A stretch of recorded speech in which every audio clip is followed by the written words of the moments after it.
Assalamualaikum warahmatullahi wabarakatuh. Innal hamdalillah, tsumma ssalatu wassalamu ala Rasulillah Muhammad ibn Abdillah wa ala alihi wa sahbihi wa mawalah. La haula wa la quwata illa billah. Untuk memulai pertemuan kita, alangkah lebih baiknya kita awali dengan membaca basmalah dan niat. Bismillahirrahmanirrahim.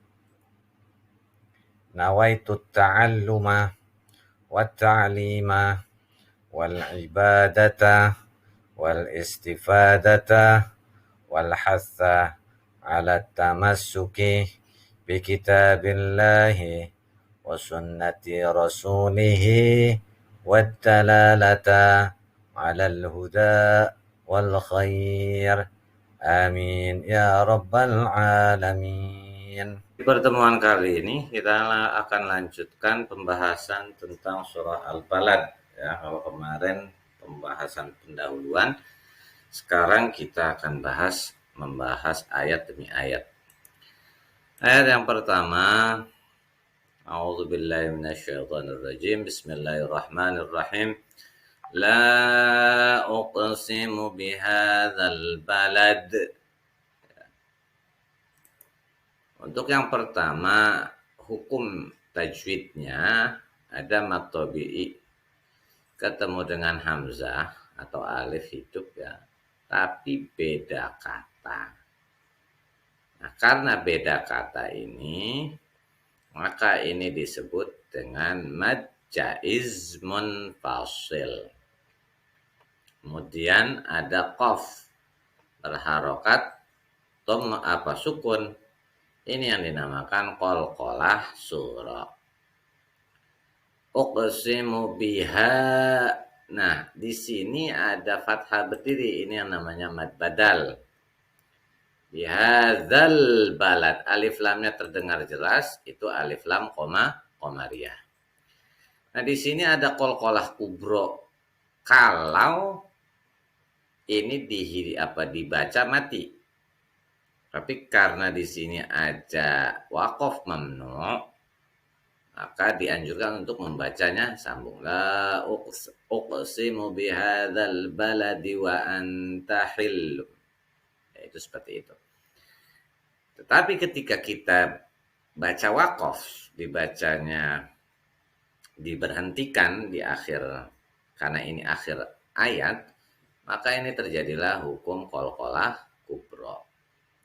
Kalau qalqalah sugro, huruf qalqalahnya mati, berharokat sukun. Tetapi kalau qalqalah kubro, harokatnya hidup, tetapi kita baca mati.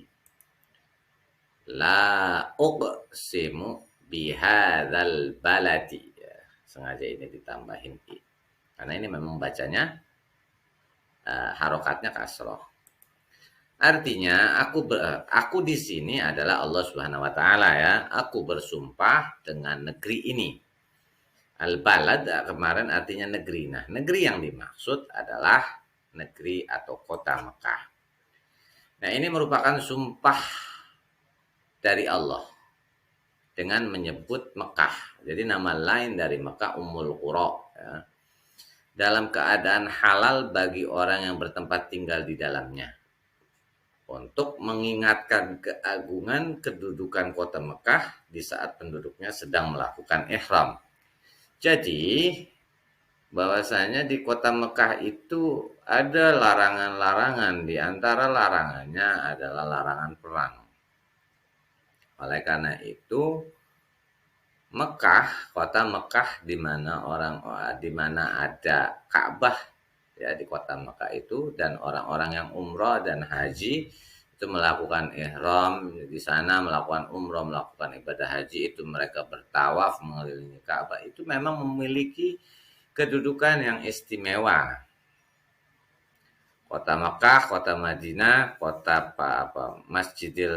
di kota Mekah ada Masjidil Haram, di Madinah ada Masjid Nabawi, dan di kota Palestina ada Masjid Al-Aqsa. Itu memang tempat-tempat yang mulia. Berarti 3 kota itu memang memiliki kemuliaan ya, kemuliaan bagi umat Islam, karena Allah menyebutkan 3 kota itu ya sebagai tempat-tempat yang istimewa, dan Rasul pun menguatkan juga di dalam hadis-hadisnya. Di antaranya kalau Mekah ya adanya Ka'bah, di mana orang berhaji, dan di situ juga ada larangan-larangan. Jadi bukan berarti Mekah bisa dengan bebas kita berbuat seenaknya, tidak. Salah satunya ada dilarang membunuh hewan, menebang pohon. Itu sampai sejauh itu di kota Mekah. Karena apa keistimewaannya dan mengingat keagungan kedudukan kota Mekah. Apalagi di saat penduduknya sedang melakukan ihram. Ayat yang kedua, wa anta hillum bihadzal balad. Wa anta, ada nun mati bertemu huruf ta. Ini yang dinamakan dengan ikhfa. Nun mati ketemu ta. Jadi agak kalau ikhfa itu berarti samar ya. Ada juga yang bahkan membaca wa anta, itu seperti itu. Wa anta hillum. Kemudian di sini ada tanwin ketemu ba, ini yang dinamakan iklab. Jadi kalau ada tanwin atau nun mati ketemu huruf ba, itu hukumnya iklab. Bunyinya hampir seperti melafalkan huruf M. Wa antahillum. Nah, itu seperti itu. Berbunyinya hampir seperti huruf M. Wa antahillum biha. Nah, di sini ada fathah berdiri. Ini yang disebut dengan mad badal. Al-balad di sini alif lamnya jelas.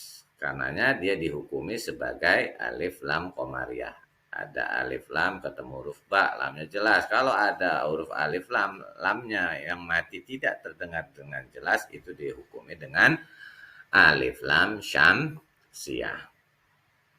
Di sini ada waqaf mamnu, berarti dianjurkan untuk membacanya sambung. Tapi karena ini ada di akhir ayat, maka dihukumi qalqalah kubro kalau kita membacanya itu diwaqafkan atau dihentikan. Wa anta, ini tulisannya tetap N ya, bukan wa anta, tetapi kita membaca wa anta hillun. Nah, walaupun di sini hillun, tetapi kita baca wa anta hillum bihadzal balad. Nah, kalau dimatikan, tapi kalau dibaca wasal wa anta hillum bihadzal baladi. Kalau diwakafkan, hukumnya qalqalah kubra. Dan engkau Muhammad bertempat di negeri Mekah ini. Jadi Rasulullah itu kan lahir di kota Mekah. Dan periode awal ketika beliau diutus pun tinggal di kota Mekah selama kurang lebih 13 tahun. Pada saat penghuninya dalam keadaan halal, jika disesuaikan dengan penafsiran Ibnu Katsir terhadap ayat yang kedua ini, maka pengertian halal di sini adalah diperbolehkan berperang. Padahal tadi di ayat pertama itu ada pernyataan bahwasanya tafsirnya penjelasannya itu Mekah itu tempat yang mulia, untuk melakukan perang tidak diperkenankan. Tetapi pada saat yang haram untuk berperang, ya, jadi ada waktu halal, ada waktu haram. Ya kan? Ada waktu halal boleh perang di kota Mekah, ada juga yang haram, artinya tidak boleh mengadakan perang. Tetapi khusus Rasulullah itu dihalalkan, diizinkan, ya, diizinkan untuk melakukan perang di waktu haram, diharamkan perang. Jadi karena apa? Keistimewaan Rasulullah Shallallahu Alaihi Wasallam. Nah, peristiwa itu terjadi pada saat Fathu Mekah atau pembukaan kota Mekah. Tetapi sekali lagi itu pun tidak ada darah yang ditumpahkan. Itulah mulianya Rasulullah. Meskipun diizinkan berperang di waktu haram oleh Allah, tetapi Rasulullah tetap melakukan penaklukan kota Mekah dengan cara yang benar-benar baik, tidak menumpahkan darah. Jadi peristiwa Fathu Mekah itu terjadi ketika Rasulullah sudah lama di kota Madinah. Pengikut Rasulullah yang sudah menganut agama Islam itu sudah banyak, maka kembali menguasai kota Mekah, terutama untuk menghancurkan berhala-berhala yang ada di sekitar Ka'bah. Nah, ketika di sana, ya penduduk Mekah pun karena melihat pasukan yang besar seperti itu, tidak berani melakukan perlawanan, sehingga terjadilah tidak terjadi bentrokan berdarah ya. Namun Rasulullah, meskipun penduduk Mekah itu sudah ketakutan, bukan berarti Rasulullah lah ya sudah kita habisi saja penduduk Mekah yang pernah berbuat zalim pada kita. Tidak, Rasulullah tidak melakukan seperti itu. Tetapi Rasulullah justru mengatakan anak-anak, orang perempuan tidak boleh dianiaya. Kemudian orang yang menyarungkan senjatanya tidak boleh diapa-apain. Bahkan ada satu peraturan Rasulullah yang mengatakan kalau ada orang yang berada di rumah Abu Sufyan, di mana Abu Sufyan sangat memusuhi Rasulullah, maka dia dalam keadaan aman. Anak kecil dan perempuan aman. Orang yang menyarungkan senjatanya aman. Orang yang berada di dalam rumahnya aman. Orang yang berada di dalam rumah Abu Sufyan pun aman. Padahal Abu Sufyan adalah orang yang sangat memusuhi Rasulullah. Tapi beliau mengeluarkan perintah yang ada di rumah Abu Sufyan aman. Sehingga dari situ penduduk Makkah pun mengatakan ini benar-benar Rasulullah adalah membawa sebuah ajaran yang sangat mulia. Bukan mengajarkan permusuhan, tetapi mengajarkan persatuan, persaudaraan, dan perdamaian. Itulah istimewanya baginda Rasulullah. Karena beliau pada tahapan tingkatan akhlak yang agung. Kemudian ayat yang ketiga, wa walidin wa ma walad. Wawa, nah di sini ada fathah ketemu alif mati, ini namanya mad tabi'i. Ada tanwin wawalidin ya. Kalau dibacanya tanwin wawalidin. Tapi karena di sini ada wawu, maka dihukumi idgham bi gunnah, bacaannya melebur. Wawalidin wa. Idgham bi gunnah, tanwin ketemu wawu. Wama. Nah, ini ada fathah ketemu alif lagi, sama seperti ini. Mato bi'i. Walada. Di sini ada waqaf mamnu. Tapi karena di akhir ayat kalau kita baca waqaf, terjadilah qalqalah kubro seperti ayat-ayat yang sebelumnya. Wa walidi wa ma walad, itu kalau dibacanya waqaf.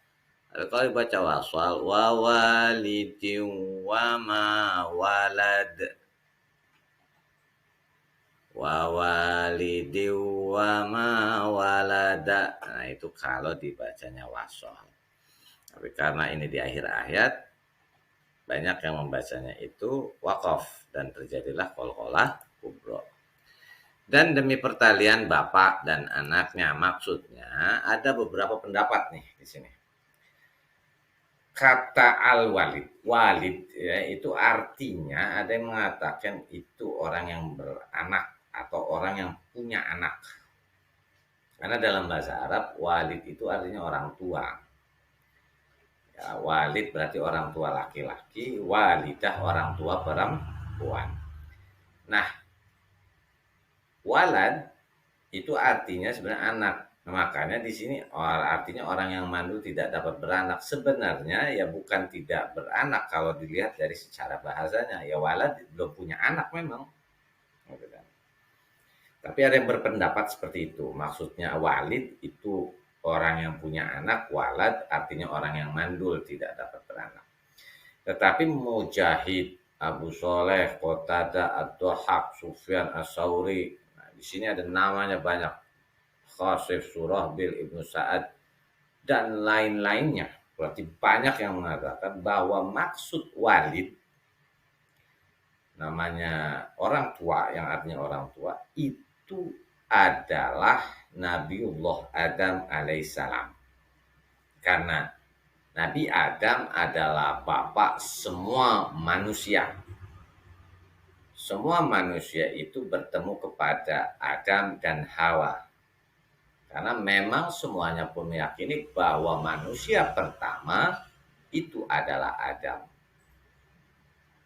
Nah, yang disebut walid orang tua di sini maksudnya adalah Nabiullah Adam alaihissalam.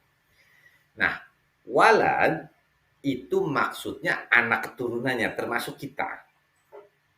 Maka kita pun termasuk anak keturunan Adam. Nah, disebutkan di sini walad ini maksudnya termasuk kita. Nah, apa yang dikatakan Mujahid ini itu lebih kuat. Maksudnya lebih kuat bukan yang tadi itu, bukan yang ini. Walid orang yang beranak, walad itu yang mandul, tidak, tetapi lebih cenderung yang ini, pendapatnya yang dianggap. Yaitu walid itu maksudnya Adam alaihissalam, Nabiullah Adam, bapak kita ya. Sedangkan walad ya kita.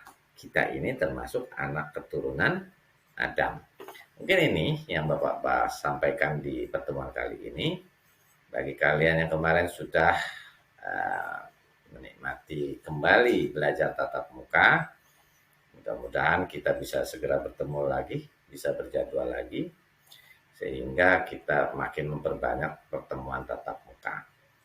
Dan yang belum, insya Allah segera akan dibuatkan jadwalnya. Mudah-mudahan minggu-minggu ini seluruh kelas 9 sudah merasakan tatap muka untuk kali yang pertama. Dan tetap ingat, sholat jujur dan bertanggung jawab, serta bantu kedua orang tua. Dan tambahannya, patuhi protokol kesehatan supaya COVID tidak kembali naik, sehingga kita bisa tetap tatap muka kembali. Dan seperti biasa, tolong catat materi yang ada.